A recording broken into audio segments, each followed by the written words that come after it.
Hello everyone. I hope you're keeping well and managing to stay cool during what has been a particularly warm spell of weather here on the island. The recent heat wave has certainly reminded us all to take things a little steadier, stay hydrated and look out for one another. It's been another busy and positive few weeks at Sight for White. Many of you will know our trustee Ruth, who recently joined me to share some of the fantastic work taking place across the charity and highlight the impact of our members, volunteers and staff as we continue to make a difference throughout our community.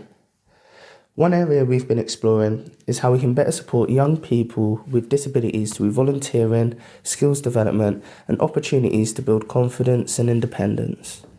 We know that gaining experience and learning new skills can make a huge difference, and we're excited about all the potential opportunities this could create for the next generation. I'd also like to say a huge thank you to everyone involved in the street fair this year at Bembridge. It was a fantastic event.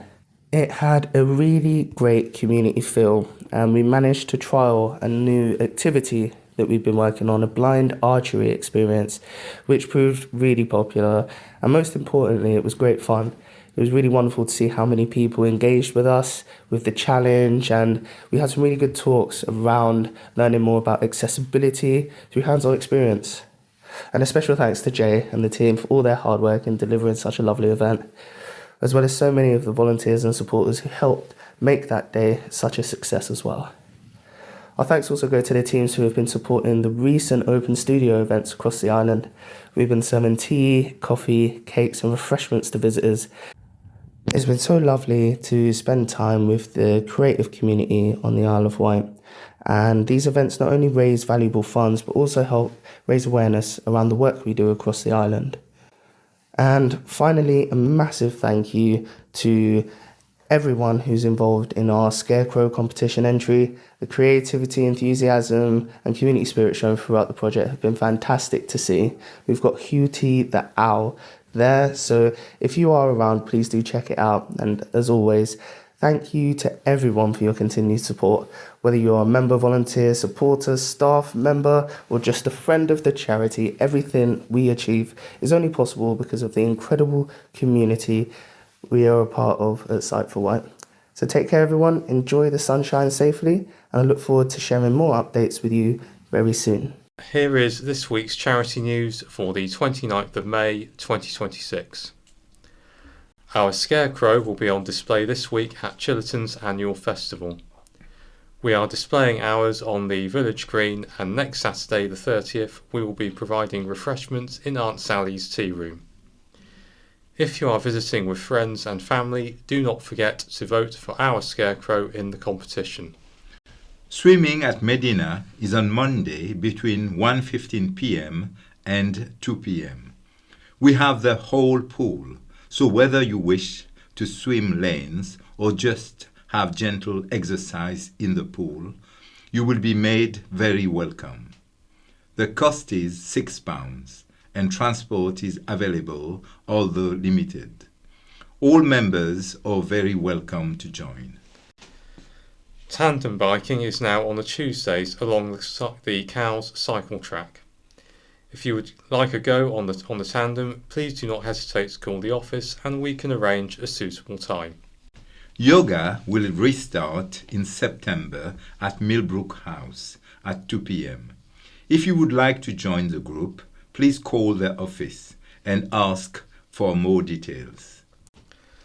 Coffee and chat is on Wednesday, starting at 10 a.m. until 11:30 a.m. The cost is £2 to include drinks and cake. Staff are on hand to help with any queries and to demonstrate equipment. Mix and Mingle is on Thursday at Millbrook House. This group enjoys crafts, quizzes and entertainment. If you would like to put your name down on the list, please call the office. Walk and Talk is on Friday the 10th of June. This month the walk is around Parkhurst Forest. Please call the office for more details. This is a gentle stroll with tea and cake afterwards. We have trips on the Spirit of Scott Barder available. This is a catamaran and will sail from East Cowes for half a day or full day sailing in the Solent. For more information, please call the office. Wet Wheels has once again invited us to go out on their vessel for an exciting ride out on the Solent. The cost is £10 for around 1 hour 45-minute journey from Cowes Corinthian Yacht Club. The date is July the 23rd. Please call the office if you wish to go. We have been invited to the Royal Victoria Yacht Club's Disabilities Sailing Day on the 18th of July between 11 a.m. and 4:30 p.m. Spaces are limited, and if oversubscribed, a ballot will be held. Please call the office if you are interested and would like more details. Sainsbury's Newport has changed their shop layout following major refurbishment. If anyone would like to book a route familiarisation session with Emma, our trainee mobility officer, please call the office and she'll be able to book you in a time. We are busy planning our Christmas in July event on the 4th of July. We are appealing for good bric-a-brac, tombola prizes, jigsaws, books, raffle prizes, and any Christmas decorations. If you have any donations, please drop off at Millbrook House, or if you can't, please call the office and we can arrange collection. This is an urgent appeal to anyone who you may know that could drive our minibus. We are in desperate need for volunteers to drive it, especially on a Thursday afternoon. If you have a neighbour, friend, relation who may be interested, please ask them to call the office and speak to Susan. Hello, this is an article from the Isle of Wight Radio, read by Sue. Island veterans support proposed discussion in Westminster. The Isle of Wight's Armed Forces champion has made significant progress in his quest to secure improved support for local veterans following further talks in Westminster. Councillor Ian Daw recently met with the Veterans Minister alongside Isle of Wight West MP Richard Quigley to discuss proposals linked to the government's Valor programme. The programme aims to simplify access to support for veterans by linking local services, charities and councils into a single coordinated national network. Central to the discussions was the potential creation of a dedicated veterans support centre on the island, connected to the wider Solent Veterans Network. The meetings highlighted the challenges faced by the Isle of Wight veterans in accessing mainland services. While a Valor Centre is being developed in Portsmouth, it was stressed that ferry travel, cost and isolation present significant barriers for island residents. Councillor Daw has been pushing for improved provisions since the opportunity first arose. Talks continued later in the evening with Parliamentary Under-Secretary of State for the Armed Forces, Al Carnes.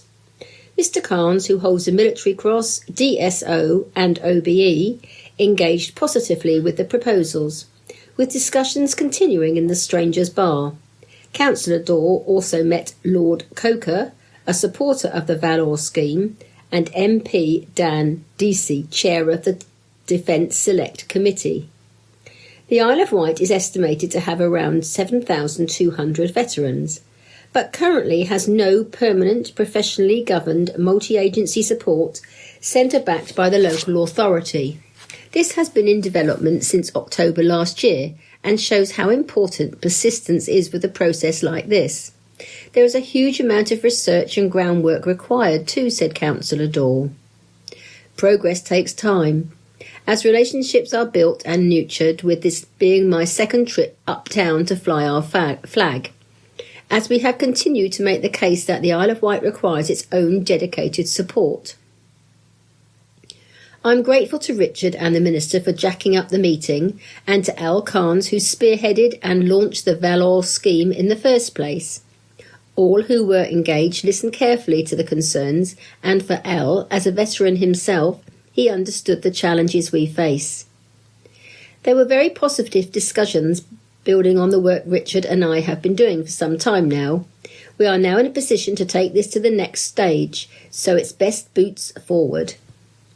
The proposal would bring together local authority oversight, partner organisations and clearer referral pathways under a more structured framework. As well as the meetings at the Ministry of Defence and in Westminster, Councillor Daw attended a royal garden party hosted by the Not Forgotten charity, where he met Her Royal Highness the Princess Royal at Buckingham Palace. This is an article from the Island Echo, read by Terry. Ventnor to keep community bus service and seafront toilets set for upgrade.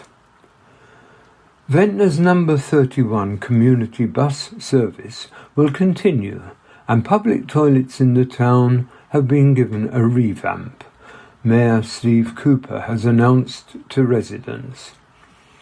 The councillor said the public transport contract had been renewed at the start of April and that lavatories by the seafront and in the park have been redecorated.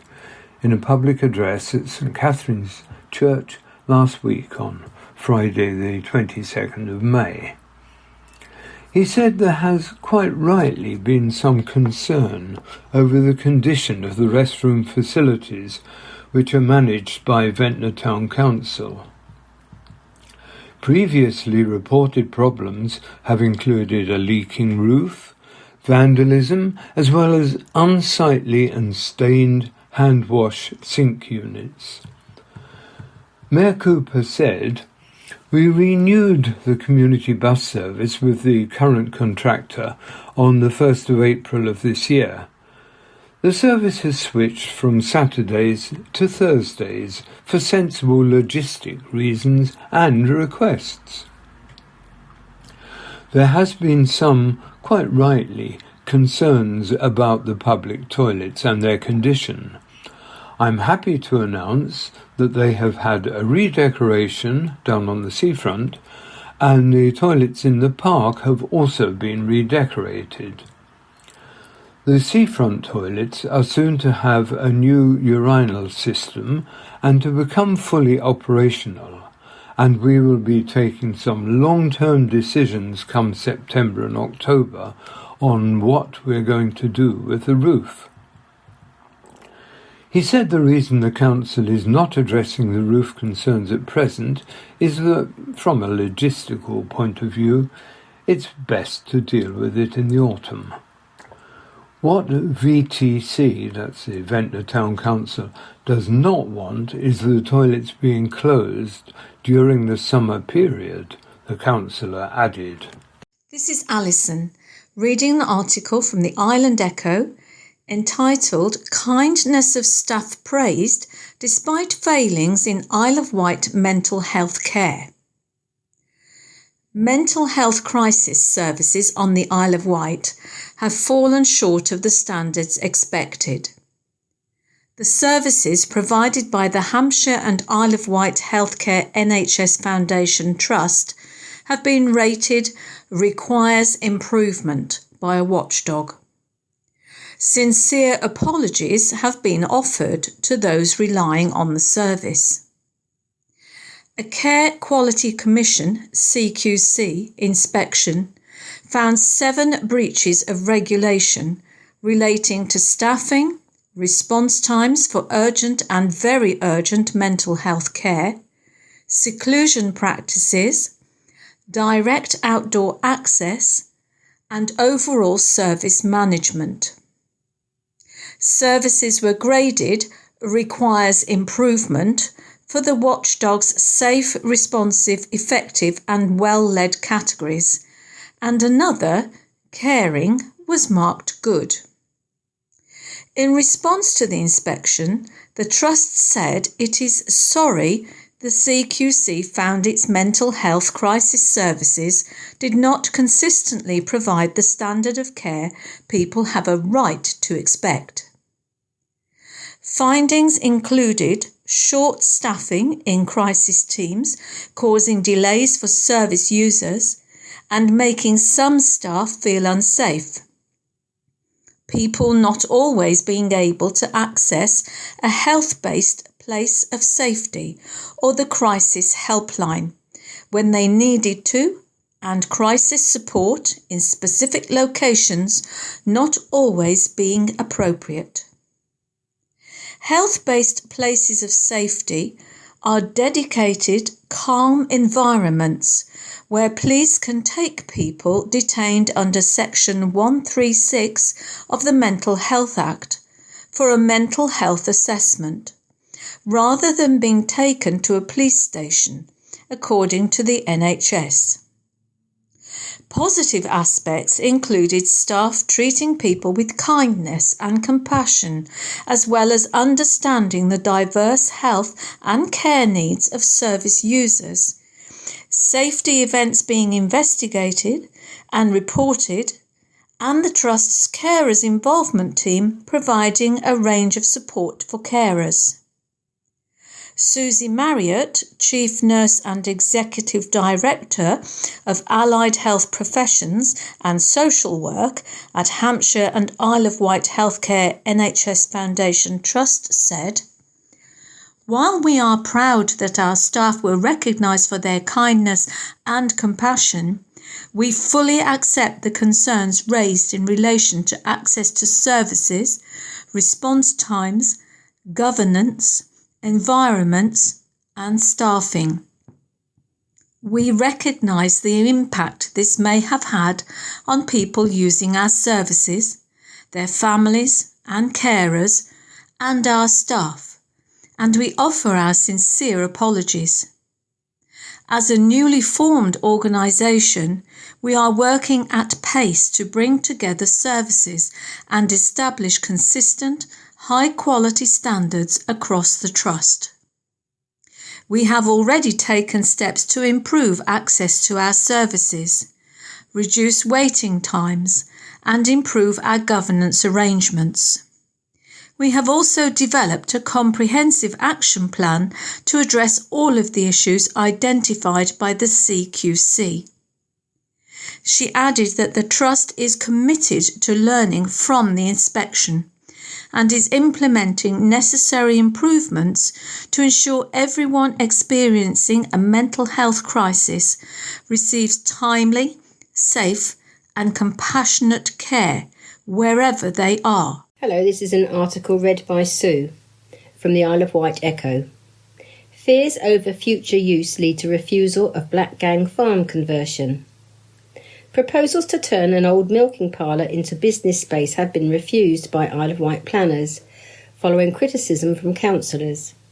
County Hall has rejected Fred Colson's application for a conversion of a completely redundant former milking shed northwest of Black Gang, after an objection from Churl Parish Council, CPC.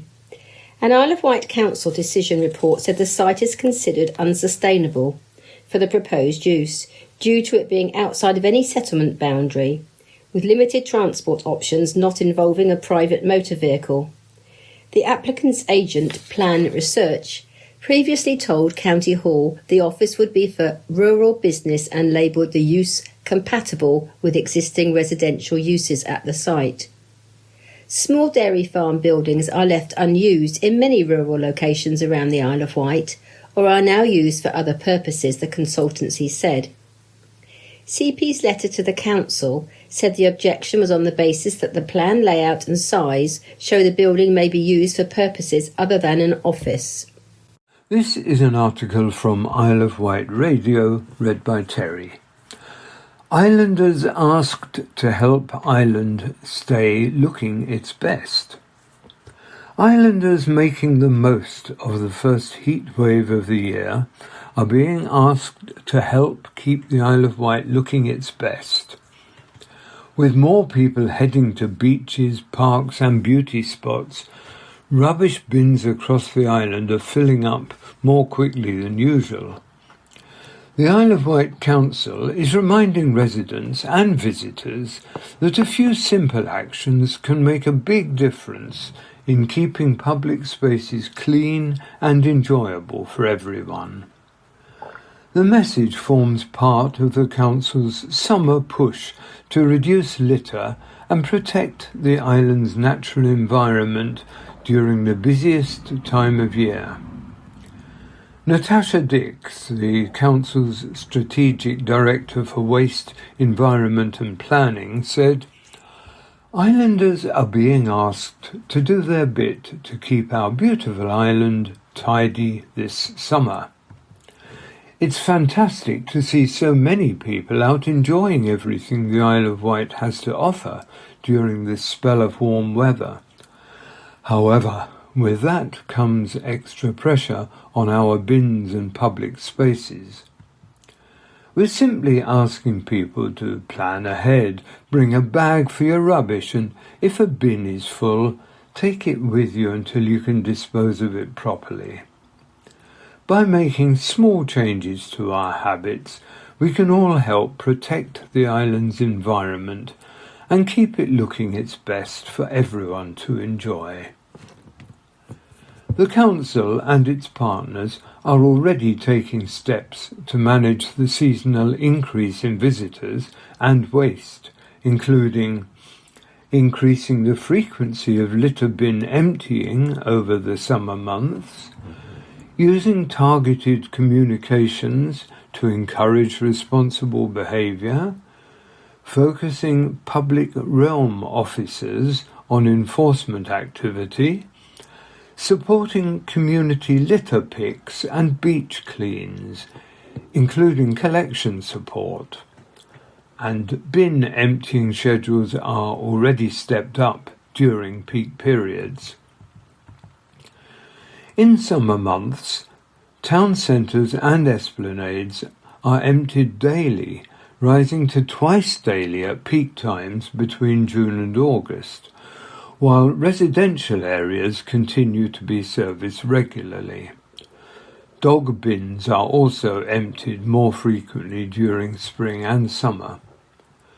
Despite these increased efforts, demand can still exceed capacity in the busiest locations. Encouragingly, over the recent bank holiday weekend, many beach users took their litter to collection points rather than leaving it behind. A positive shift that shows behaviour can change. However, this also led to waste becoming concentrated in certain areas, creating visible pressure at key points. It is important to recognise that more bins do not always mean less litter. In some locations, additional bins can attract and concentrate waste, and littering is driven as much by behaviour as it is by bin provision. Natasha added, keeping the island clean is something we all share responsibility for, and I'd like to thank the many residents and visitors who already go the extra mile to dispose of their waste properly.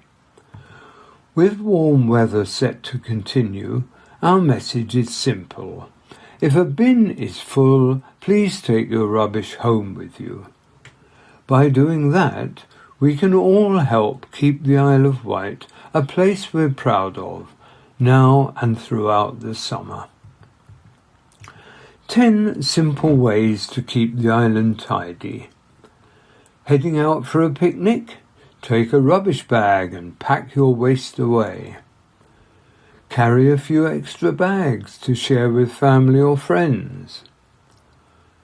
If a bin is full, use another nearby or take your rubbish home. Do not leave bags beside bins as they can split or be scattered. Ensure disposable barbecues are fully cooled before safe disposal. Dog waste can be placed in general litter bins if dog bins are full. Check you are using a licensed carrier for private waste collection. Consider getting involved in a local litter pick. Encourage others to take responsibility for their rubbish. And the 10th one, take pride in the island we all share.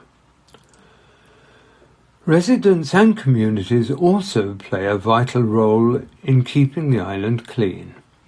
You can help by promoting responsible behaviour when out and about, supporting litter picks locally and volunteer groups, encouraging friends and family to take their litter home.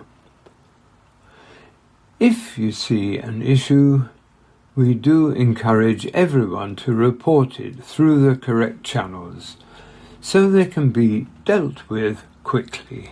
This is Alison reading an article from Isle of Wight Radio entitled Police Funding Announced for New Children's Education Programme. Donna Jones has announced funding for a major new education programme designed to help keep children safe across Hampshire and the Isle of Wight. The online resource, known as Pol Ed, has been fully funded by the Police and Crime Commissioner and will be made available to all early years, school and post-16 education providers across the 2 counties until March 2027. The programme, written by teachers with support from police professionals, aims to help young people better understand risk, healthy relationships, the law, and the consequences of their actions. Donna Jones said, "I want children from an early age to be able to understand how they can stay safe. Early intervention and prevention are key to reducing crime, and it's why I continue to invest in projects like this through my Violence Reduction Unit and commissioning team." The lessons use up-to-date Home Office data and research, allowing schools to tailor sessions to issues affecting their communities, including knife crime, antisocial behaviour, drugs and racist abuse. Hampshire and Isle of Wight Constabulary Assistant Chief Constable Tara McGovern said, "Pol Ed is a significant step forward in prevention and its introduction here is very welcome." The £40,000 investment will also make the service available to youth justice services and voluntary organisations. A free online launch event is due to take place on the 8th of June. Today the news will be read by Gerard. And by Sam. Businessman rates sparkling blue wine online. The Apprentice's Lord Sugar gave his review and a score out of 10 for an Island Vineyards blue sparkling wine after it appears prominently on an episode of the hit BBC show. The businessman and TV personality was gifted a bottle of Something Blue, a marquee product from Adgeston Vineyard. He was gifted the bottle from his granddaughter and filmed a TikTok of him tasting it, which has amassed over 1 million views. He gave the wine an 8 out of 10, saying it tasted like champagne and the color reminded him of blue paraffin oil he used years ago when I had a paraffin heater. The award-winning cuvée featured in an episode of The Apprentice's latest series, where teams had to buy the wine as part of a wider challenge on the island.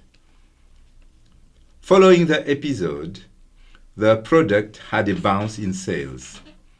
Philippa Broughton, co-owner of the vineyard, told the county press, "The Apprentice boosted our online orders.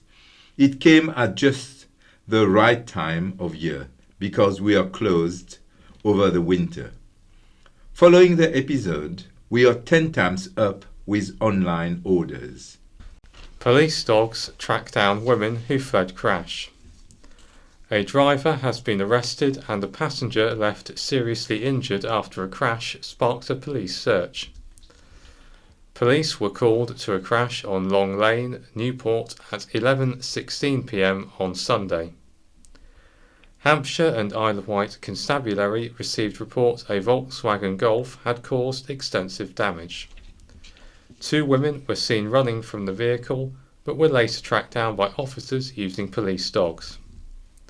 The passenger, a woman in her 50s, suffered serious injuries and was taken to St Mary's Hospital, Newport.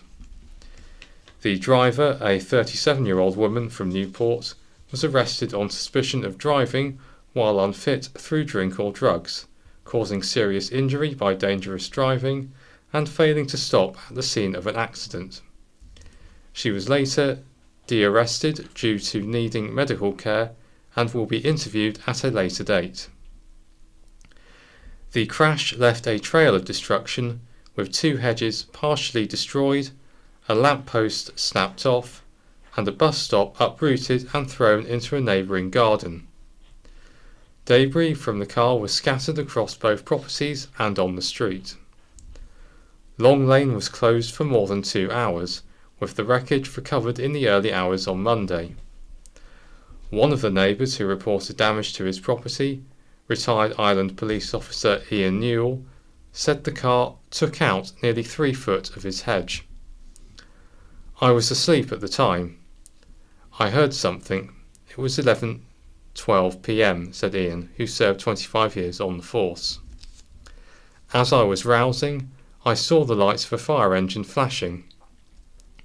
There were blue lights there for about an hour. The driver must have been going at some speed to destroy a lamppost. It was snapped off and shot forward like a javelin. It was lucky no one was walking on the pavement."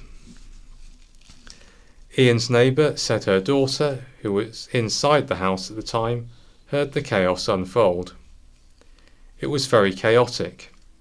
She heard the females talk, but they didn't say much, and then heard them climbing out of the car and running off," she said.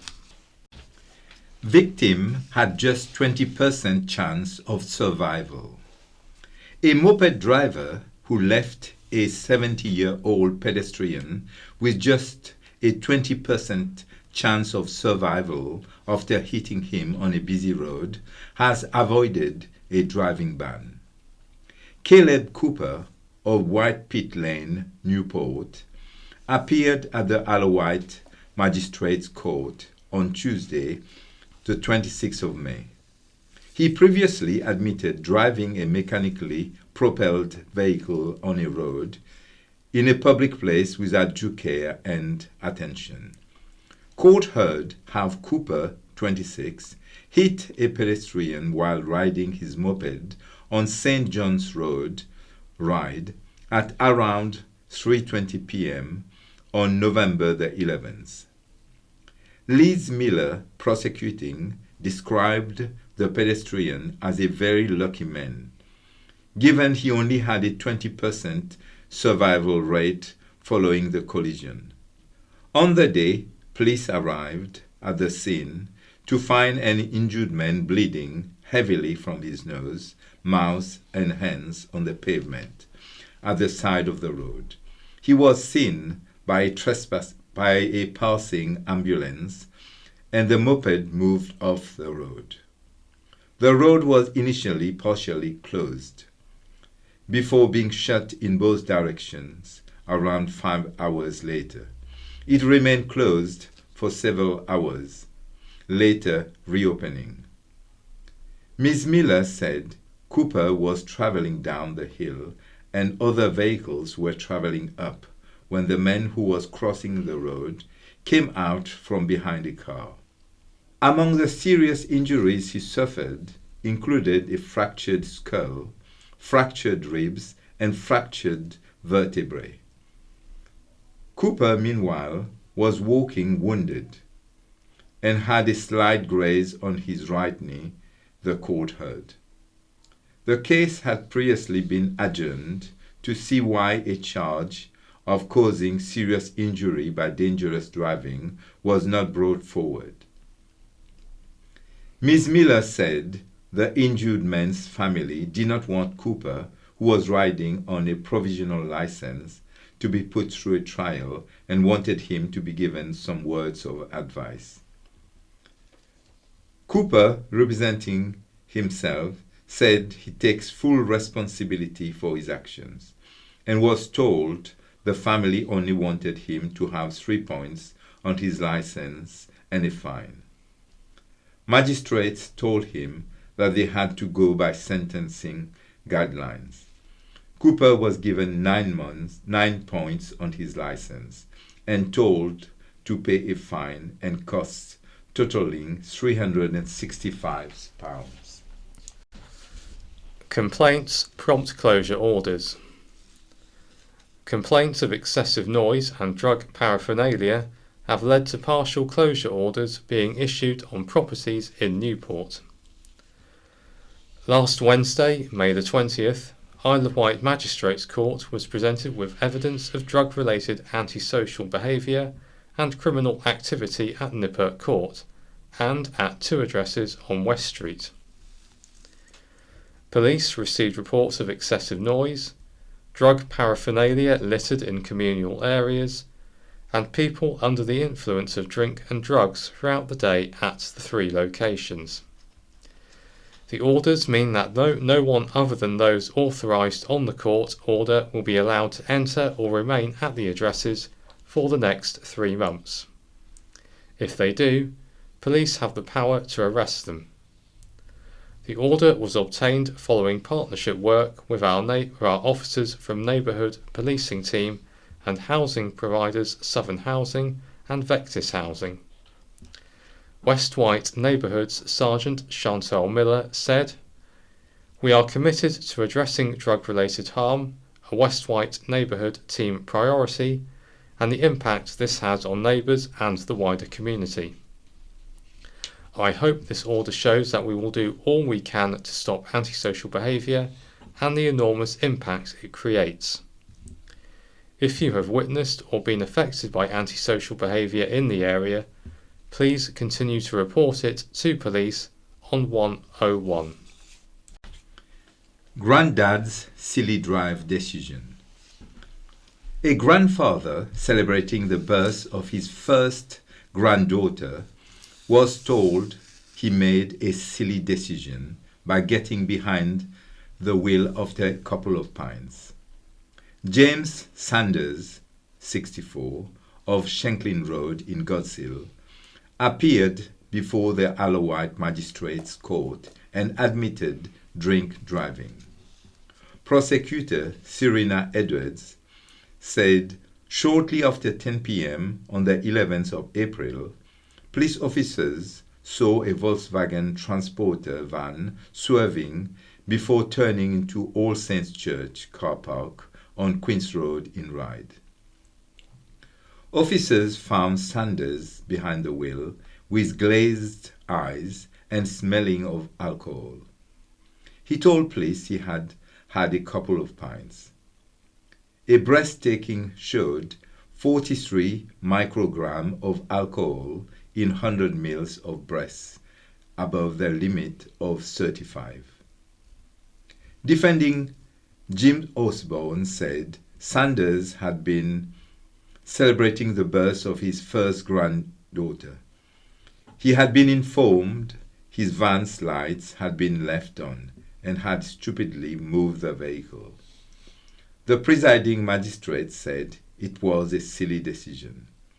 Sanders was disqualified from driving for 12 months and was left £785 out of pocket. Crowd saves car from sea. Beachgoers in Shanklin, expecting little more than a quiet day of sun and sand on Bank Holiday Monday, suddenly found themselves drafted into an impromptu seaside rescue, with a car as the star attraction. The vehicle had managed to get itself stuck on the shore just metres from Fisherman's Cottage and, unfortunately, at exactly the wrong time. As the tide began creeping in, it looked less like a parking mishap and more like the start of a very soggy departure. At first, curious onlookers watched the waves inch closer. But, as the sea showed no intention of stopping, flip-flop clad volunteers sprang into action. It quickly got towed to the safety of the beach. Men to pay for violence. A man who smashed windows with a garden spade and assaulted an emergency worker has been ordered to pay over £1,000 in compensation. Dennis Magras, 55, of Godric Road in Newport, appeared for sentencing at the Isle of Wight Magistrates Court on Friday the 22nd of May. He had pleaded guilty to criminal damage, a public order offence, and assault by beating of an emergency worker. Prosecuting Serena Edwards told the court the latter offence happened when a heavily intoxicated Magras was taken to St. Mary's Hospital by ambulance on the 21st of August 2024. Magras was aggressive and clearly under the influence, the court heard, causing other patients distress. The victim, an emergency worker, tried to conduct observations, but they were assaulted by Magras and sustained redness to their cheek and neck area. Ms. Edwards said Magras confirmed he was intoxicated and wanted to apologize to the victim. On the 6th of July 2024, the court heard Magras attended the rear of the home of his victim, who he had known for 6 years, and demanded to be let in and said he was going to have them.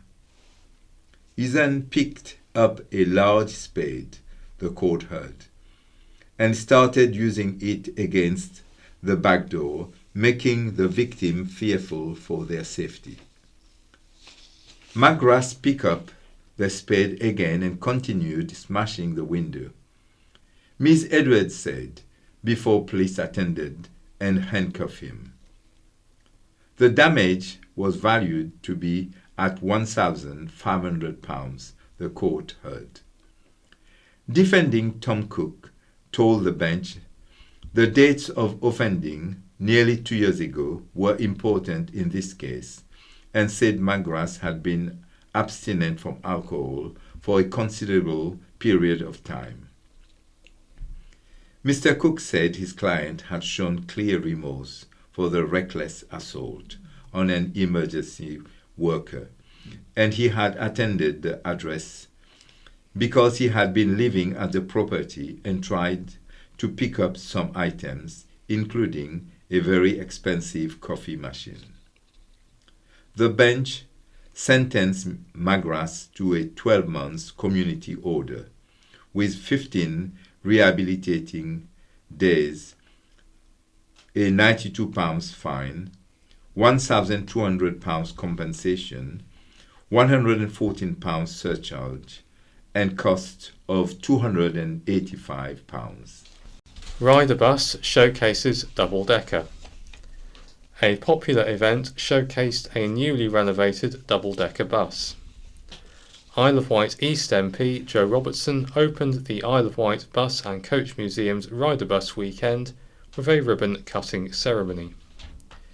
He was alongside Dave Stubbins of the National Association of Road Transport Museums, NARTM. The event, which ran on May the 16th and 17th, showcased a variety of buses, including a newly refurbished 1965 Bristol FLF double-decker, now sporting the 1970s leaf green colours it carried when in service with Southern Vectis. The museum received a £2,000 grant from the NARTM towards the bus's refurbishment.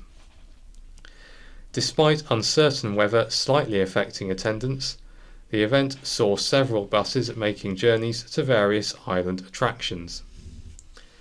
The museum, which operates as a volunteer and charity organisation, relies on visitor spending and donations for income, apart from occasional grants. The Rider Bus weekend is crucial for the museum's survival, alongside regular opening hours. The next major event will be the White Rider event on October the 10th and 11th, when a larger selection of mainland vehicles visit. Train ride arrives at popular attraction. A tourist attraction has added a new ride. Black Gang Chine opened its latest feature on Saturday, and it is bound to be a surefire hit for all the family. The Black Gang Express is a gentle family train ride which takes guests on a journey through Black Gang Chine's past. Riders will spot dinosaurs, cavemen, and familiar faces from the park's long history. Located behind Black Gang Beach, the ride adds even more to one of the park's most popular areas, with sea views and plenty of seating. The ride, which locals may remember as the Cows Express previously found at Robin Hill, has been completely stripped back and brought back to life with a fresh new look. The Black Gang Express has a 90-centimeter height restriction. Dan White, general manager at Black Gang Chine, said, "We are thrilled to see the expansion of what is already a hugely popular area, with the addition of the Black Gang Express. The opening forms part of Black Gang Chine's ongoing investment in the park, as its team continues to develop new and refreshed experiences for visitors. This week is Wild West Week at the attraction until Saturday, the 30th of May, with Western-themed entertainment taking over the park for the half-term holiday." Sincere apologies after mental health services slammed. Mental health crisis services on the Isle of Wight have fallen short of the standards expected. The services provided by the Hampshire and Isle of Wight Healthcare NHS Foundation Trust have been rated requires improvement by a watchdog. Sincere apologies have been offered to those relying on the service. A Care Quality Commission (CQC) inspection found 7 breaches of regulation relating to staffing, response times for urgent and very urgent mental health care, seclusion practices, direct outdoor access, and overall service management. Services were graded requires improvement for the watchdog's safe, responsive, effective, and well-led categories, and another, caring, was marked good. Findings included short staffing in crisis teams causing delays for service users and making some staff feel unsafe, people not always being able to access a health-based place of safety, or the crisis helpline when they needed to, and crisis support in specific locations not always being appropriate. Health-based places of safety are dedicated, calm environments where police can take people detained under Section 136 of the Mental Health Act for a mental health assessment, rather than being taken to a police station, according to the NHS. Positive aspects included staff treating people with kindness and compassion, as well as understanding the diverse health and care needs of service users, safety events being investigated and reported, and the Trust's carers involvement team providing a range of support for carers. Susie Marriott, Chief Nurse and Executive Director of Allied Health Professions and Social Work, said, "While we are proud that our staff were recognised for their kindness and compassion, we fully accept the concerns raised in relation to access to services, response times, governance, environments, and staffing.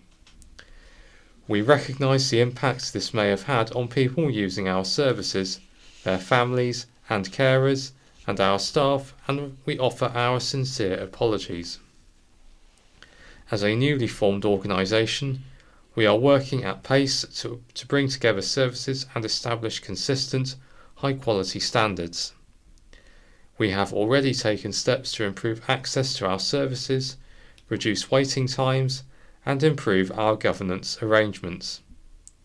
We have also developed a comprehensive action plan to address all of the issues identified. New health chief is appointed. A new chief executive has been appointed to a lead major NHS trust. Susan Rankin will join the Hampshire and Isle of Wight Healthcare National Health Foundation Trust on the 3rd of September, following the retirement of current chief executive Ron Shields. Ron Shields will retire in July after a 46-year career in the NHS. Neil Hayward, chair of the trust, said, Susan impressed throughout the appointment process with her experience, people-focused approach, and clear understanding of the challenges and opportunities for health in Hampshire and the Isle of Wight. I am delighted to welcome her to the trust. Ms. Rankin said, I am absolutely thrilled to be joining the trust and the wider Hampshire and Isle of Wight health and care system at such an important time. Together we have a golden opportunity to bring real benefits for local people across the county and the island.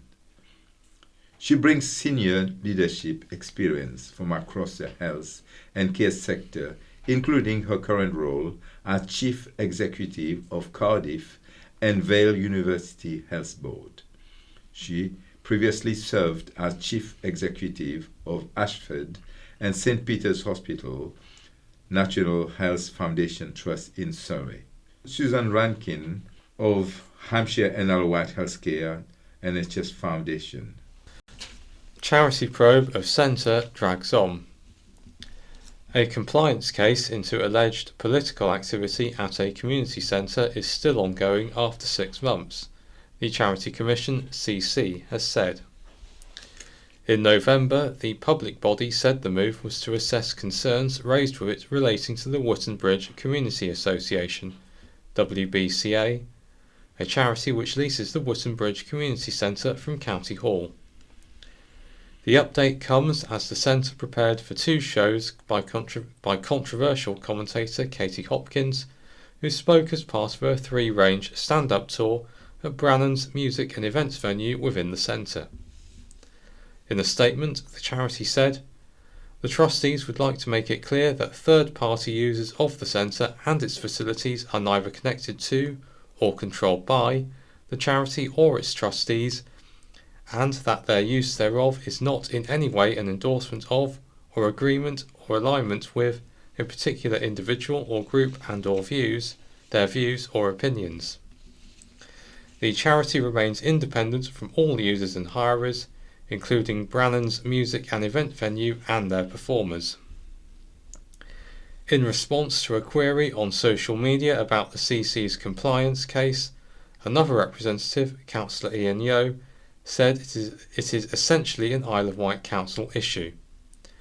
But please be assured that our Wootton Bridge Parish Council is regularly asking for updates so we can inform our residents, he said. It's a complex situation, but things are happening in the background. The charity said, we appreciate that Miss Hopkins is viewed by some as a controversial figure and people may express concern, dismay, or even outrage that we have chosen to allow such an event. We will, of course, ensure that any concerns raised in respect of this show are reviewed and taken into consideration, along with any positive feedback received, particularly when looking at potential future events. It must be reiterated, however, that Katie Hopkins' Free Range is a stand-up comedy show and has been advertised as such.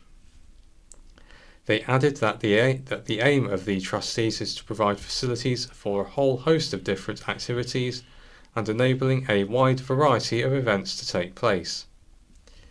In February, the local Democracy Reporting Service spotted a copy of conspiracy theory newspaper The Light at the centre, along with a document describing COVID-19 as a military operation.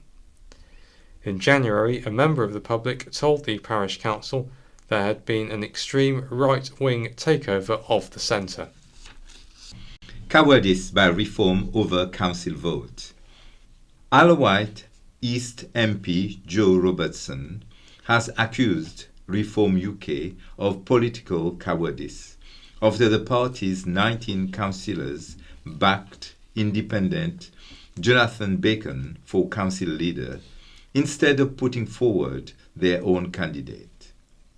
Councillor Bacon, who previously led the council between January 2015 and January 2017, secured the leadership role with 28 votes against 9 for Liberal Democrat Councillor Andrew Garratt. The only two remaining Conservative councillors, Councillor Ed Blake and Councillor Matthew Price, abstained from the vote. Mr. Robertson, a Conservative MP, claims Reform UK has done a secret deal with Councillor Bacon to install him as council leader, despite having the members to lead the authorities themselves, after leading 19 of 39 seats on the 8th of May. This is the biggest act of political cowardice by Reform on the island, Mr. Robertson said. They had the numbers to lead the Isle of Wight Council, but instead they did a secret deal with a left-leaning independent councillor, Jonathan Bacon, to install him as council leader. Jonathan Bacon has been a council leader before, but he resigned, blaming the squeeze on the council's finances and then the government's failure to understand the island's unique situation and particular pressures. The situation is worse now, with a £50 million budget cut by the Labour government over the next 3 years, with local government funding being stretched to northern cities. He added, "What this island desperately needs from its council is stability, not chaos, and secret deals that it did not vote for." Councillor Bacon was nominated by Councillor Julia Jones-Evans, while Councillor Garratt received his nomination from Councillor Michael Lilly. Councillor Blake said he was perplexed by the outcome, questioning why Reform UK Councillor Bill 9 was supporting Councillor Bacon's nomination. Councillor Blake said he could not believe someone who has already been council leader was being put forward again. "It is bonkers, absolute nuts," he said. Councillor Blake said the people voted for change. Councillor Nye was elected as deputy leader, being the sole nominee. The leadership vote followed the May 8th local election, which saw Reform Party fall just one seat short of an overall majority.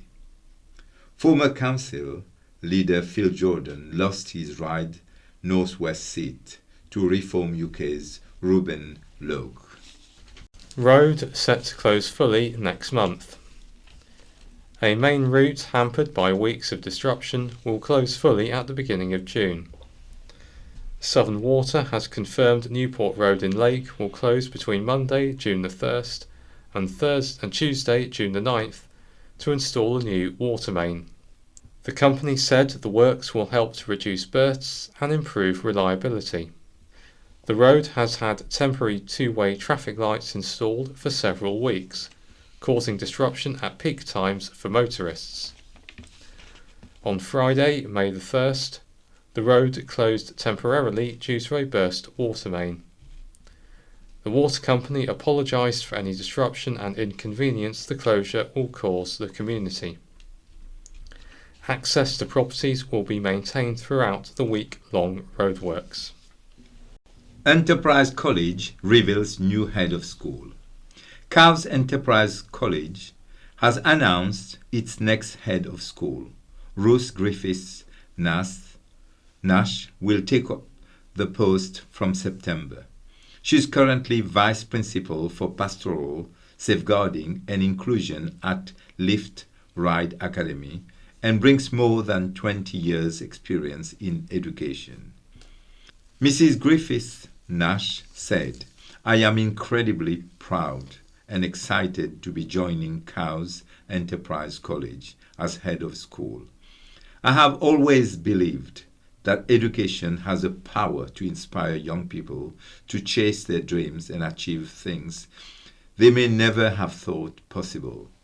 I am looking forward to working alongside staff, students, and families to deliver enriching opportunities that support every student to thrive academically and personally." Mrs. Griffiths Nash is also Regional Safeguarding Lead for 10 schools within the Trust across the Southwest.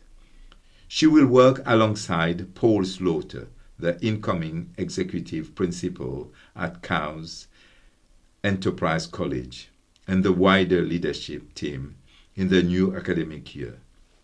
Paul Hyde, Education Director for the West Region at Ormiston Academies Trust, said, "We are delighted to appoint Ruth as head of school at Cowes Enterprise College. She brings a wealth of leadership experience, a deep commitment to safeguarding and student well-being." Woman banned for drug driving twice in 3 months. A BMW driver caught drug driving twice in the space of 3 months, including after speeding around a roundabout while over the limit for cocaine and cannabis, has been handed a lengthy ban. Emily Bailey of Acorn Gardens, East Cowes, appeared for sentencing at the Isle of Wight Magistrates Court on Tuesday, May the 19th. Police on patrol on the evening of October the 24th last year saw Bailey taking the roundabout on St George's Approach at speed. Officers then noticed her struggling to maintain her lane, described as drifting towards the opposite side of the carriageway, said Liz Miller, prosecuting. The 26-year-old was eventually stopped on Fairley Road in Newport, where a roadside drug wipe tested positive for cocaine and cannabis. Although Bailey claimed to officers she had last smoked cannabis 2 weeks earlier, they could smell it in the car, with a small amount of the drug found in her possession. A blood test later revealed 66 micrograms of cocaine metabolite benzoylecgonine (BZE) above the legal limit of 50 and 5.2 micrograms of THC, more than double the permitted limit. The court heard the offence was aggravated by the presence of 2 drugs and Bailey's standard of driving.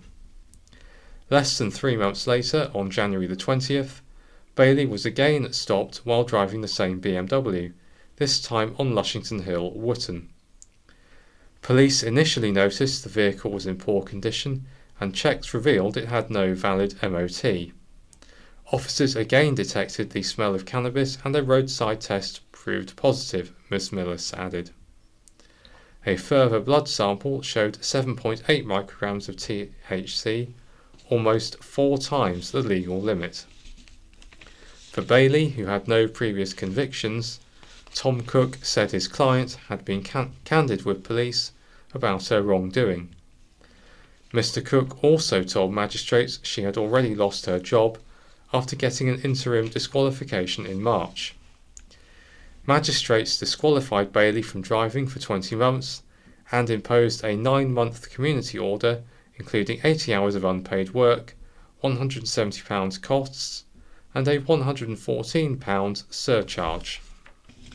Island Teams makes history with wins.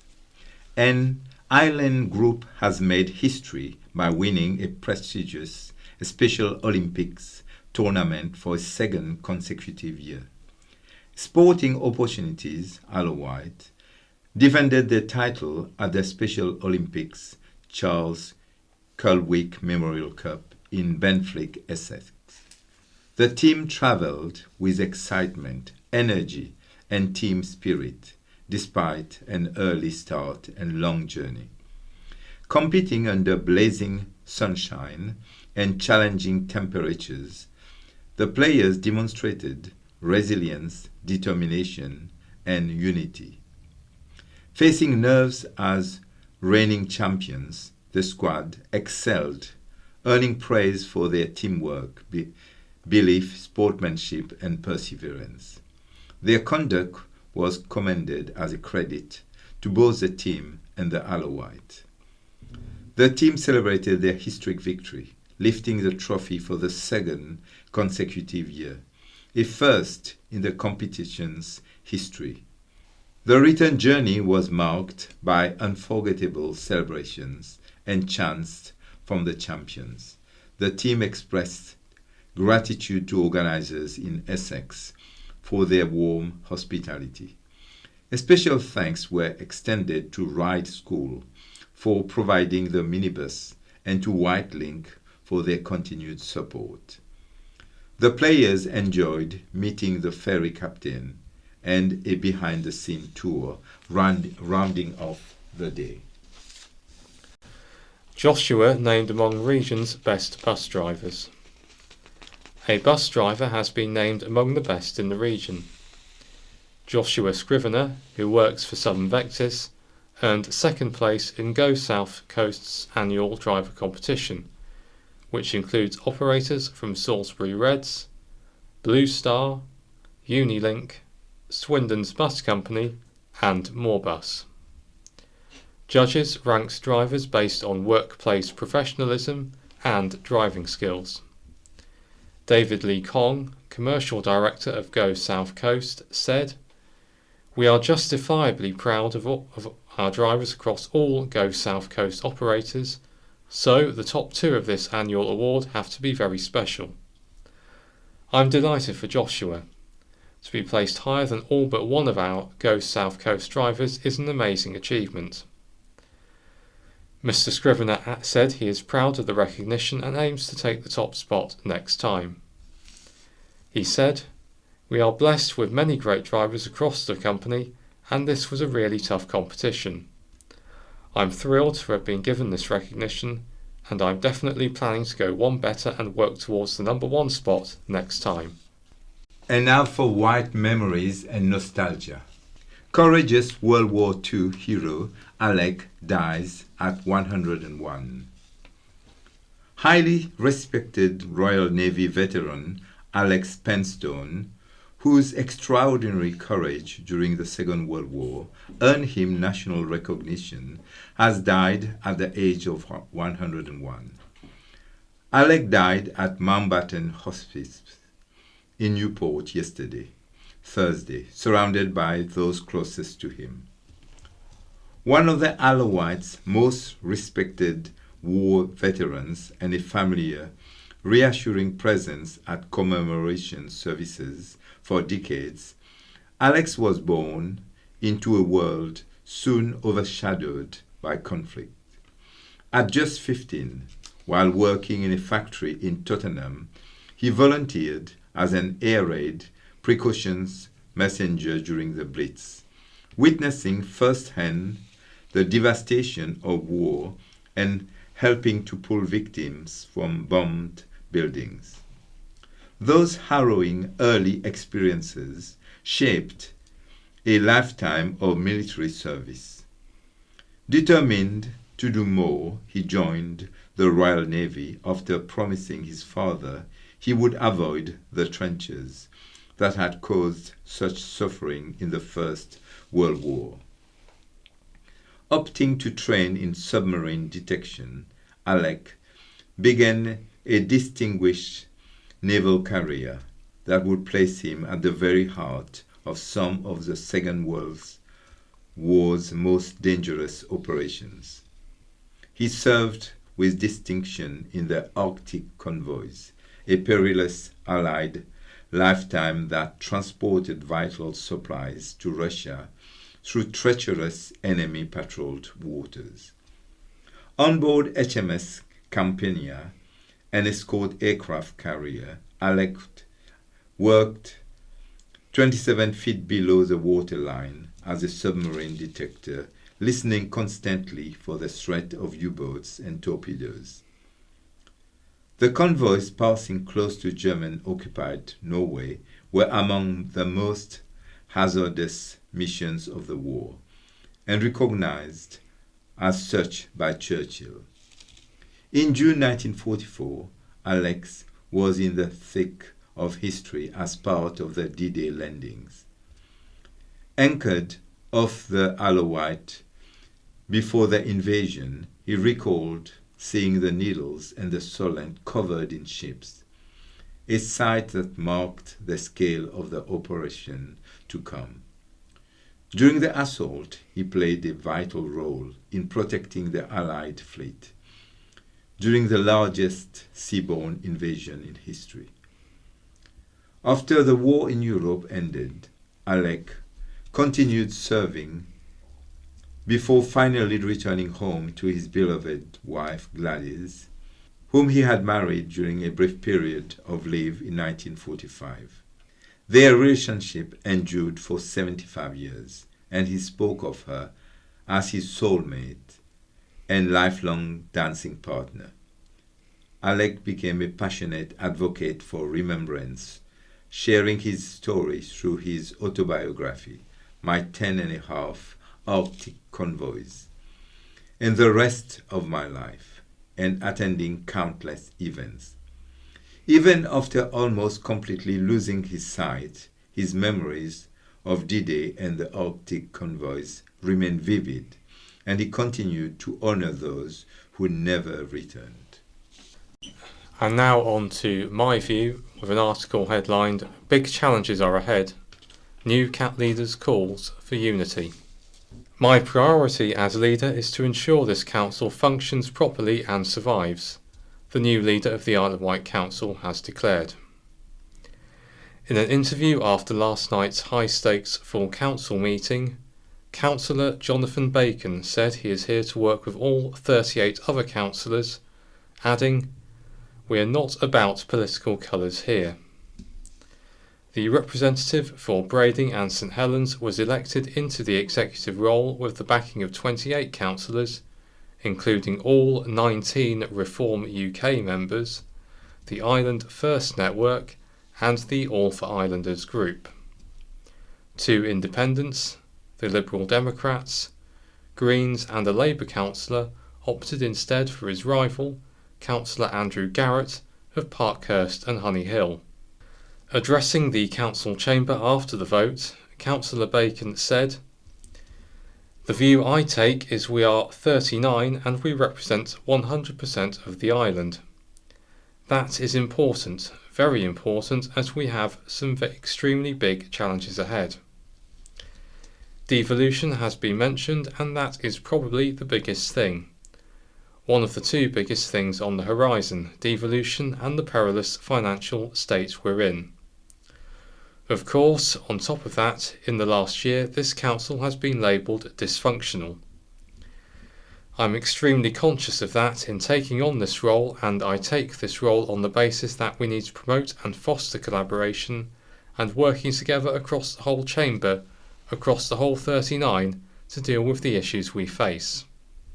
In what appeared to be a swipe at Conservative Ed Blake's attack on Reform UK councillors for backing Councillor Bacon, the new leader said County Hall needs to avoid the sort of factional behaviour conflict that I'm afraid we've already had exhibited this evening.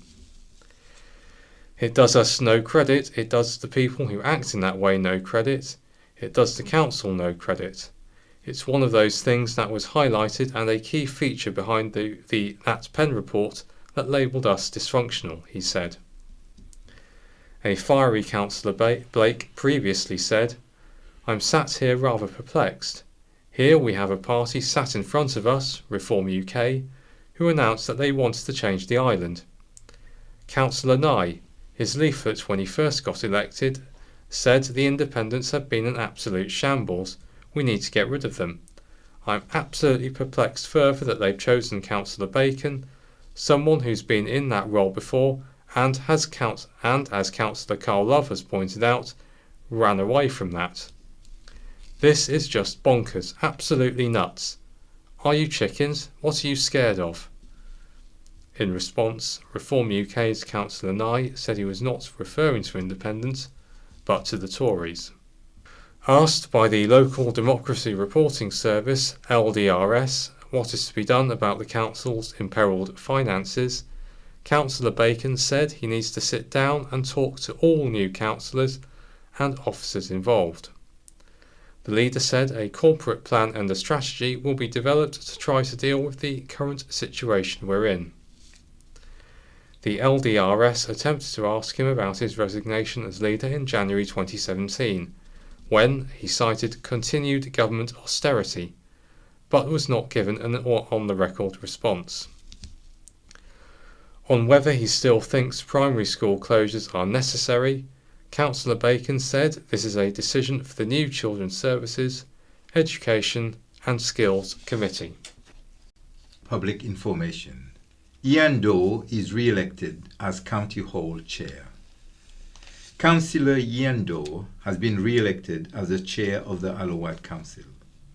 After a 19-19 tie between the Binstead and Fishbourne Independent and Reform UK challenger Tony Barry, Conservative Vice Chairman Vanessa Churchman's casting vote sealed the contest in favour of the incumbent.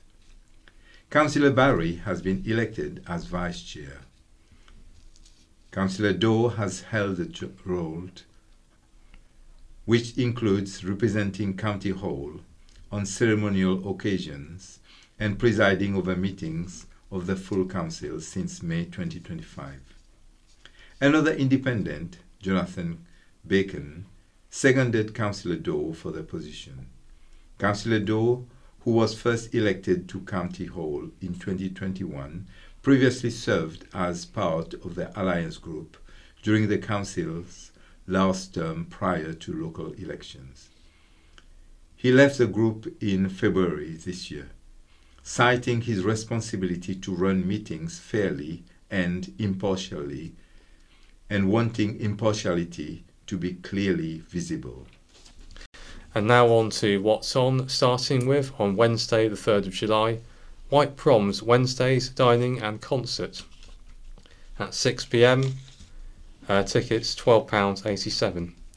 Join us at the Garlic Farm restaurant for our monthly White Proms Wednesdays dining and concert. The Garlic Farm shop and restaurant, Mersley Lane, Newchurch.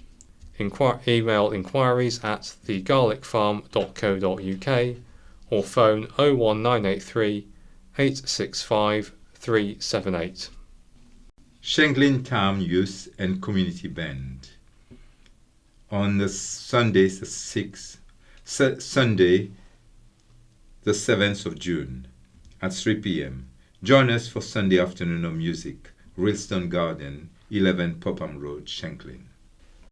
On Thursday the 4th of June, Vectis Brass Band Concert at 8 p.m. A 3 outdoor bandstand concert by Vectis Brass Band, Ralstone Gardens, Bandstand, 10 Popham Road, Shanklin. Email jjtaylor15@hotmail.co.uk. On Tuesday, the 16th of June, OK Choir with Seagulls Shanty Band at 6:30 p.m. OK Choir presents Seagulls Shanty Band singing at the OK Choir on Tuesday, the 16th of June, York Road, Sandown. On Friday, the 5th of June, Spammy Otis live at Goddard's Brewery at 7:30 p.m. High energy live music at Goddard's Brewery with Spammy Otis full band. Feel good covers, big sing-alongs and festival vibes. Book ahead to secure your spot. Goddard's Brewery Limited, Brandstone. Email events .goddards@powdermonkeygroup.com or phone 01983 611 011. Live Jazz Sundays, starting the 7th of June at 2 p.m. Join us every first Sunday of the month for live jazz from local island musicians at the Garlic Farm shop and restaurant in New Church. On Saturday the 6th of June, Jumble Sale at 2 p.m. Jumble Sale, teas, coffees, cakes at St Mary's Church Hall, Brading, Isle of Wight, High Street, Brading. Email leslie.attrill@me.com or phone 07443 851 112. Sandown and Shanklin Military Band, 8 p.m. on Wednesday the 17th of June. Evening concert in Ralston Gardens, Shanklin. And now on to readers' letters, starting with Tax on Second Homes Challenged by Heather Emmett Hampson, Linford, Hampshire. I am writing to any second home owners who feel that the council tax premium is unjust and, in the words of Nigel Farage, extortion. The Isle of Wight Council has not notified me of any consultation on this premium tax decision and does not seem to have followed the correct process as laid out in the Empty Homes and Second Homes policy. As stated in this policy, 5.2 and 5.3, reductions in this liability would not be relevant for a second homeowner and, having made numerous phone calls to the council after receiving many conflicting bills, I am taking my case to the Valuation Tribunal on the strength that an in-depth impact assessment has not been carried out by the council. An in-depth analysis should be carried out as to the effect the council tax premium would have on tourism, spending, local service demand and seasonal employment. The impact assessment, which was done by Jane Carpenter, was looking at impact on groups with protected characteristics and mitigating actions, hardly relevant to second home owners, and the impact on tourism, employment, services and spending. The risk at present is that there is already a reduction in tourist accommodation and a negative feeling with so many for sale boards everywhere. Owners of a local shop and a tea room in Freshwater have said that they have noticed a significant decline in specifically second home owners who frequent their premises, and I'm sure this is the same in other areas of the island. I'm sure islanders have lost jobs in gardening, changeover cleaning, hospitality and general maintenance. On a personal note, we have owned property on the Isle of Wight for over 40 years. We have strong connections with the island since 1927, so like to visit regularly to visit friends and family. As a ratepayer and second home owner, you are eligible to vote in local elections if you register to be on the electoral roll. Use your vote and go to Valuation Tribunal to have this discretionary premium tax removed. Some councils have already done so. An Isle of Wight Council spokesperson said, "As an appeal has been made to the Tribunal on this matter, this would not be appropriate to comment on individual matters until it has been concluded." Link. Something has to be done. A letter from Angela Harris of Ryde. Having read Jane Stevenson's column of the 22nd of May, I am a little surprised that she has not done her homework on a fixed link. With the right legislation, technology can allow control of numbers of vehicles purchasing tickets. After all, the ferries already use it. A toll is the same as a congestion charge, and tourist tax can be added for tourists and car parking. Vouchers could also be added. We have to think of our children and grandchildren and what they want from their lives. Do we want to reduce poverty, improve education for them? Do we want businesses to thrive, or do we want more closing? Children learn from widening their horizons, and businesses benefit from a level playing field. A feasibility study was done in 1998, saying it was feasible to build a fixed link, but the council got cold feet and ignored it. In the last 5 years, I believe, island tourism has dropped in numbers by 25 to 30% as global tourism is easier and cheaper. We should be asking why the island is not attracting more. We will always have congestion charging, be it a ferry or a fixed link. But those of us that think life must stay the same are being very selfish for the younger generations, socially working or in business. We all use modern inventions, landlines giving way to mobiles, letters to emails, more and more shop online. Day trippers may well support our high streets as well as pubs, restaurants, attractions, museums, and enjoy a walk. All they want is quick, easy, affordable access, and they don't want to sit in their cars all day.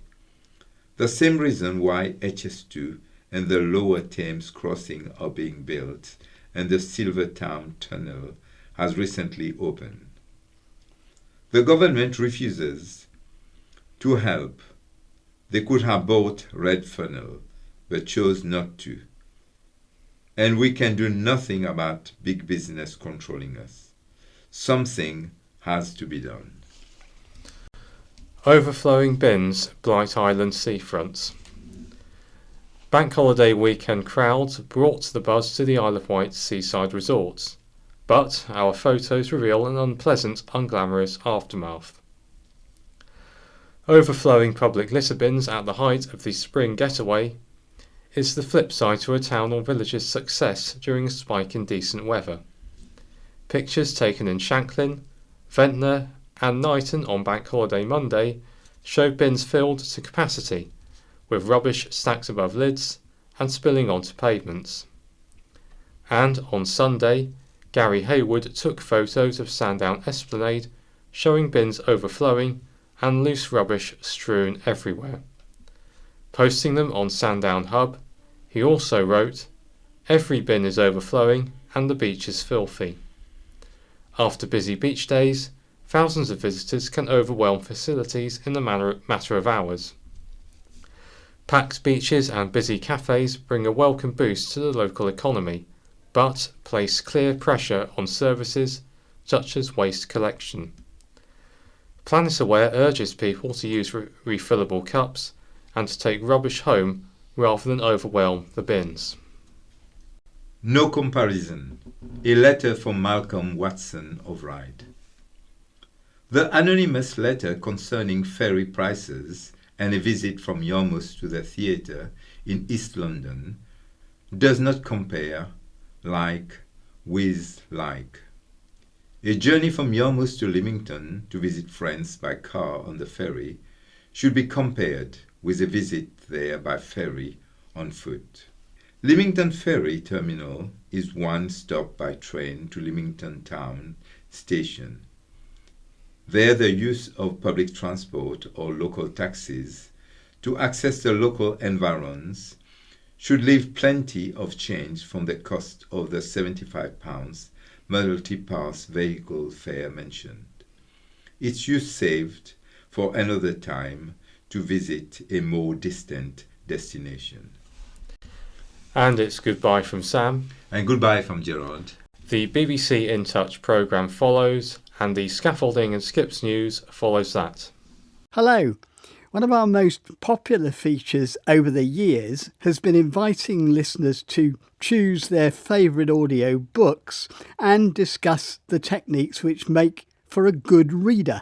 But it struck us that it was high time we adopted a similar format for audio description, given that so many visually impaired people now consume much of their fiction and their non-fiction through TV and streamed programmes, enhanced by having the bits where what's happening on the screen that isn't clear from the dialogue explained by a narrator, an audio describer. Indeed, Ofcom has recently published a draft code which would require major streaming platforms to ensure that at least 10% of their content is audio described, a level many of us feel should be much higher. Hopefully then, this is the first of many such programmes, and I've been joined by a couple of keen users of audio description. I'll be chipping in as well with my own choice. So, let's meet our guests. First of all, Nia Greer is the North Wales Services Manager for the charity Vision Support. She's registered blind and the proud mum of twin boys, 6-year-old boys. Surprising you've got time to listen to audio description at all, Nia, I should have thought. It's definitely dropped off in the last few years. I can understand it. We also welcome Glenn Turner, an accessibility tester, a blogger and self-confessed culture vulture. Just before we get your choices, let me ask you both to give us perhaps a quick flavour of how much audio description you use. Glenn, let me start with you. I use audio description somewhat sparingly because I'm partially sighted, but because I have nystagmus and I can't focus on things clearly, I compare it to if people are seeing in 4K high definition, then I'm kind of stuck on old VHS mode. So I kind of see things, but not the most level of detail. So I tend to use it where there's lots of text involved on the screen to read, or if there's fast moving action, or just lots of detail I need to be aware of. Nia, what about you? You've got a lot less sight than that. Yeah, I have got some usable vision, but I do use audio description quite a bit. I've noticed that I've got into the habit of using it, that it really enhances what I'm watching, especially with murder mysteries and things like that. If you miss one thing, then it can absolutely mean that you've missed the whole plot. Now, I must admit, I've tried to use it on some things, very highbrow telly, like Married at First Sight Australia. Oh, you watch that, do you? So does my wife. Oh, yeah, I love it. So, Nia, in a way, you've both got us into our first choice, Scarpetta on Amazon Prime Video, which is yours. Sure, yeah. So it's an American crime drama and it's based on a series of books by the same name, Scarpetta. So the lead character is Kay Scarpetta, played by Nicole Kidman in this series. And she's like a lead brilliant forensic pathologist who has advanced technology to unravel mysteries and solve crime. So in the episode that we've looked at, it's the first episode, so it's really setting the scene, and she investigates a murder and it eerily resembles her first big case of 28 years earlier. So there's a lot of flitting between tenses. It's really good. I loved it. I'm quite a fan of the Patricia Cornwell Scarpetta books, so I was reasonably, invested in Scarpetta from the start.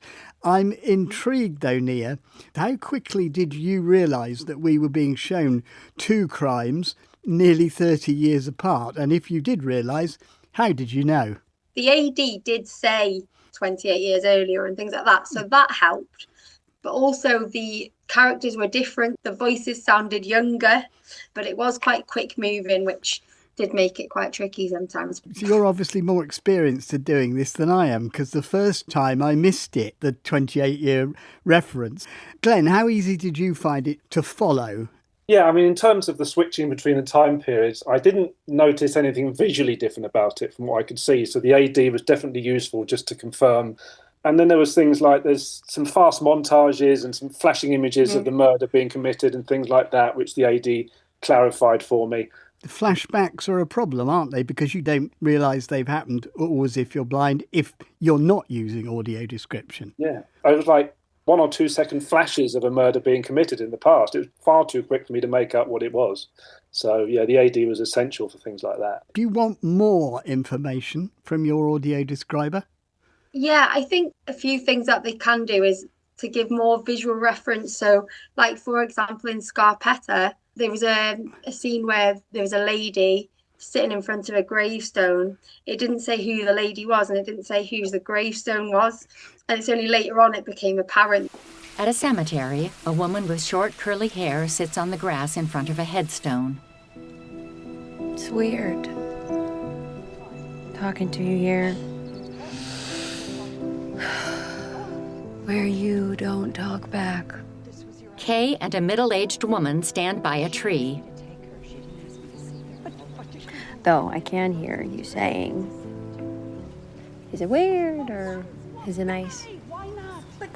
So I think generally a bit more terms of reference can be given just so that we can understand who the characters are. But the problem is that these programs are so fast moving that it's having the time to fit that phraseology and the descriptions in, isn't it? You see, I missed that. So who was the lady at the gravestone? So the lady in the gravestone was Lucy. What I understood, I might be wrong, is Lucy is Scarpetta's niece. That's and right. Scarpetta looked after her when she was younger. Yeah, a bit more clue there In that could have moment, been given. we had no clue. The only reason I knew who it was because she had the same curly hair than she did when she was a child. Right. But that's the only distinguishing feature that I noticed, so I kind of guessed. I'm going to throw mine into the mix now. It's the second series of The Night Manager, a BBC series based on John le Carré's book of the same name. Jonathan Pine is the night manager, a man sort of placed in a swanky hotel in the Middle East in the original book, watching comings and goings, using his job as cover. So he's just sitting there at night watching all these people. By the time of the follow-up, Pine is back in Britain with a completely different identity and a different name, though still involved in intelligence. And now, amongst other things, on the trail of the murderer of his boss. And I chose it because I love le Carré's books, but I now appreciate that it's a tough call for audio description, this, because the whole point of le Carré books is that I don't think you're intended to understand what's going on. So the problem when you're judging the audio description's effectiveness is, am I having trouble understanding because of the plot, or how much is being described or not being described? Telephone conversations are tricky, as happens quite a lot in The Night Manager. Other people are listening in on the telephone calls, but I didn't tumble to that immediately. Usually a lot of these kind of murder mysteries, they're done in dark places, like in a basement where they've got all their operation going on. So sometimes it's easy to miss that and what they're listening to or who they're speaking to. Chronology can be a problem when you're told something is going to happen before it does. Nia, what do you feel about that? That feels like the wrong way round to me. You know, you should get the shock like everyone else. I do agree, but I'm what can be described as a scaredy cat. So having that pre-warning sometimes I do quite like, but I do completely understand what you're saying, and that it does spoil that shock factor and like the wow factor sometimes, doesn't it? I felt that it did, and I wondered why they'd done it that way. What about you, Glenn? Are you a le Carré fan? No, I've never read any of his books, to be honest. Really? I'm shocked and horrified. I haven't even seen the first series of this show before, so it was quite interesting to see if I could get into it from the first episode of the second series. I had to obviously use that recap at the start, and there wasn't much time for AD within there anyway. The dialogue did a lot of the heavy lifting, but there was one point where it said who a young boy was and who he was related to, which was key later in the narrative. So that was really useful. There's a lot of text that's displayed, whether it's on screens or handwriting, or there's a book that plays a key role at one point. It's an old green hardback with an embossed golden tree on the front and the title, The Trees of Old England. He opens it up to a chapter entitled The Pine. Jonathan flicks forward a few pages and sees page numbers 36 and 37 underlined. He taps the numbers into the phone. It unlocks, revealing a screen saying, All Notes. When there's photos that get looked at and someone from one of the photos appears later on. So it was good that the AD highlighted those connections, really. I would have got completely lost otherwise. TV sound can be very iffy at times, you know. There's a thing in the papers today which suggests that 50% of people use subtitles because the speech is so indistinct, which is this actory thing of being told you've got to sound natural, which only results in them being inaudible. Yeah, definitely, especially in busy locations, say if they're in a marketplace or in the desert in the Night Manager, sometimes that happened. Like you say, it's really hard to distinguish what they're saying. It's very muffled. I don't think it happens too much in this one, but there are times when there's a rather studied difference between the audio description and the television sound. Sometimes the audio description can get lost in the TV or the streaming sound. Yeah, definitely. And if your attention wanes just for a second and you miss something like that, it can really throw you behind. Yeah. Time for Glenn's choice, which could hardly be more different to ours, although it is another mystery, which is how did we ever get here as human beings out of those primeval beginnings? So Glenn, tell us about this Netflix series, The Dinosaurs. Yeah, so I chose this in light of the fact that we're celebrating Sir David Attenborough's 100th birthday. God bless that wonderful man. Thought I'd see how someone else does nature documentaries. It's executive produced by Steven Spielberg and narrated by Morgan Freeman. And the music is by Lorne Balfe, a big prolific composer as well. And this is a successor to a 2023 series called Life on Our Planet, about the evolution of life on Earth. But this is a 4-episode miniseries about the dinosaurs from their very beginnings right up to their extinction. Plots their history from the Triassic period up to when they got wiped out. And what did you make of those differences of presentation? Yeah, I mean, David Attenborough's the master. I don't think anyone can really beat him. He's still all right. Morgan Freeman has got a lovely voice. You know, he was narrating everything really nicely, and the music was wonderful as well. I think the audio description was a bit lacking in some ways. I think one of the things that's just struck me that she wasn't really describing was the dinosaurs themselves. She was kind of saying what the names of the dinosaurs were, which I'd never heard of. Oh, I'm glad you hadn't, because I assumed you were a bit of an expert. No. I like learning about natural history and things, but I'd never heard of most of those dinosaurs. As the creature runs through the forest, he darts past ferns and emerges into a clearing. Another, larger dinosaur with a long neck watches as the Pachycephalosaurus draws his head back and bellows. A flying reptile soars over the forest. Earth. 66 million years ago. A herd of dinosaurs on the move. During the great reign of the dinosaurs. She did say that one looked like a crocodile with a long neck, which was a nice, simple description we could relate to.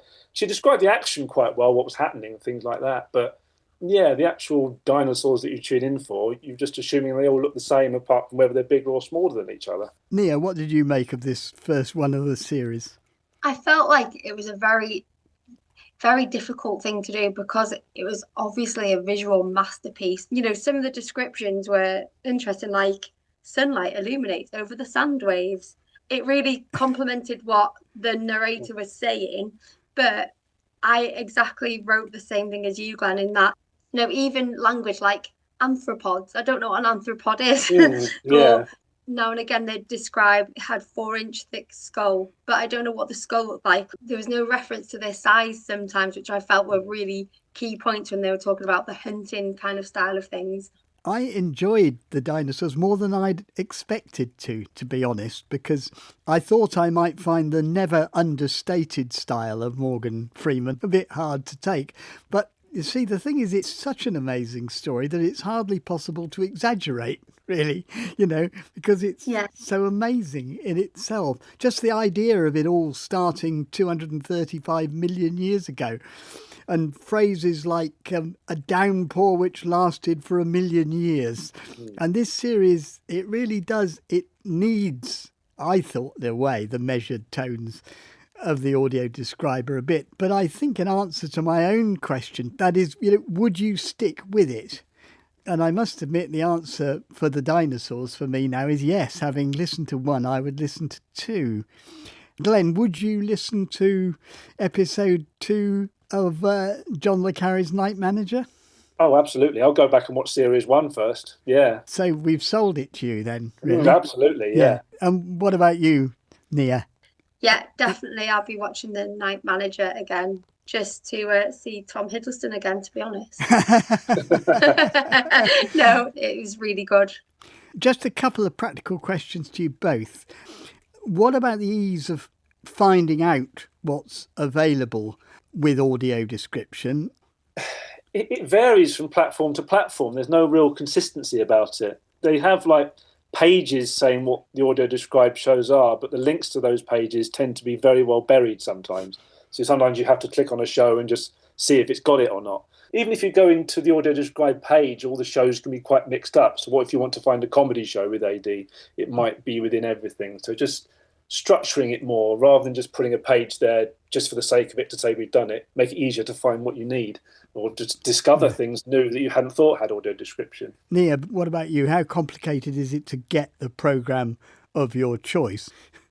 Yeah, it was interesting actually. When I got asked kind of what we'd like to discuss, I looked at a couple, one on Channel 4 and one on Channel 5, and I could not get the AD to work at all. What I love about, Netflix and Prime and the iPlayer is that with a lot of the programs, you can turn it on within the program once you've started watching it, which I think is really good because it gives you that flexibility, especially if you're in a house that might have some sighted people. It's easy to turn it off rather than have to go into the whole system and the settings and the rigmarole of that. The button could be made a lot easier to know what it is, because I often press the subtitles button rather than the AD button because it's not clear what it is. It's like a box in a speech bubble, but that could mean AD or subtitles. Is there enough? And if there has to be a limit, where should it be set? No, I think every programme should. Many years ago now, when Game of Thrones was the big thing, because we hadn't recorded it live, it meant that we couldn't access it with AD, and we didn't want to spend hundreds on the on the downloads or the DVDs at that point. So we missed out on what felt like quite a big cultural moment. Having AD is not just allowing someone to follow on, it's allowing someone to be part of that conversation in society. Everyone's talking about it. We should be able to be part of that. Glenn, final comment on that, the amount of streaming. Absolutely agree. It should be on everything as far as possible. 10% is a ridiculously low number. I think my only concern about increasing it would be if they go on the cheap and do it using AI and computer speech, things like that, because it's not necessarily as nuanced as a human voice. I like audio description to be like a friend sitting next to me and describing things to me as it goes along. And AI speech doesn't always have those kind of emotional nuances and things like that that you kind of like and need that makes it sound human. Well, I think these are all issues that we will pursue because having done this, we'll do it some more. We'd be interested very much in listeners' own attitudes to audio description. You can email in touch at bbc.co.uk or leave voice messages on 0161 836 1338. And if you fancy watching any of the programmes that we've been talking about there, you'll find Scarpetta on Amazon Prime Video, The Night Manager on iPlayer, and The Dinosaurs are prowling on Netflix. Meanwhile, Nia Greer, Glenn Turner, thank you so much for being our pioneers. Thank you very much. Pleasure. From me, Peter White, and this week's producer, and as it happens, experienced audio describer, Fern Lulham, goodbye. Scaffolding and Skips news for the week commencing 1st of June 2026. In the Newport area, 62 St James Street, Mountbatten Shop, Chain Lane, 39 Clifford Street. Ryde area, 141 High Street, 77 George Street, Morrison's Daily, Union Street, 52 Union Street, 5 Union Street. Cowes and East Cowes area, 106 High Street, 15 to 16 Market Hill, The Parade Public Toilets, Bath Road, Erimew Court, Bridge Road. Ventnor area, Ventnor Youth Centre, Victoria Street, Rose Inn, Pierce Street. Sandown area, 52 Fitzroy Street, Ferncliff Path, Sandown. Yarmouth area, Domain, South Street. Alveston area, Alveston Farmhouse, Main Road. Brading area, Old Town Hall, High Street. Seaview, opposite the Seaview Beach Shop.